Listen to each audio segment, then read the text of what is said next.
అందుకే కృష్ణ పరమాత్మ భగవద్గీతలో ఒక మాట చెప్తాడు. ఏమిటి అంటే ఈ దేవుడు ఆరాధన చేయాలి అంటే దానికి ఏదో బోర్డంత ఖర్చు పెట్టాలి అంటే ఆ సామర్థ్యం ఉన్నవాడు ఖర్చు పెడతాడు. అది లేనటువంటి వాడు అయ్యో నేను చేయగలనో లేదో, ఆయన ఖర్చు పెట్టినంత నేను పెట్టలేకపోతున్నాను కాబట్టి నేను దేవుడు ఆరాధన చేయగలనో లేదో, దేవుడు నన్ను అనుగ్రహిస్తాడో లేదో అని సందేహపడడానికి అవకాశం ఉందనే విషయాన్ని ఊహించే భగవంతుడు భగవద్గీతలో ఒక మాట చెప్పాడు. ఏమిటి అంటే పత్రం పుష్పం ఫలంతోయం యోమే భక్త్యా ప్రయచ్చతి తదహం భక్త్యుపహృతం అశ్నామి ప్రయతాత్మనః అని అన్నాడు. అంటే దీని యొక్క అర్థం ఏమిటి అంటే నాయన నువ్వు నా దగ్గర సామర్థ్యం లేదు, అంత డబ్బు లేదు అని ఎప్పుడూ కూడా నువ్వు భావించక్కర్లేదు.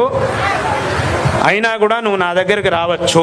ఆ వచ్చేటప్పుడు నీ ఇంటి నుంచి నువ్వు బయలుదేరి గుడికి వచ్చేలోపు ఖచ్చితంగా ఎక్కడో ఒక చోట కనీసం నీకు ఒక తులసి చెట్టో ఒక మారేడు చెట్టో ఏదో ఒకటి కనబడుతుంది, నీకు ఏదో ఒక పూల చెట్టో ఏదో ఒకటి కనబడుతుంది. అంటే భగవంతుడి పూజకు ఉపయోగించేటటువంటి పత్రాలో పూలో ఏవో ఒకటి దొరుకుతాయి, నీకు ఖచ్చితంగా దొరుకుతుంది. కనీసం దాంట్లో ఒక్కటైనా నువ్వు తీసుకొచ్చి పెడితే దాంతోనే నేను సంతుష్టుని అవుతాను, దాన్నే నేను స్వీకరిస్తాను.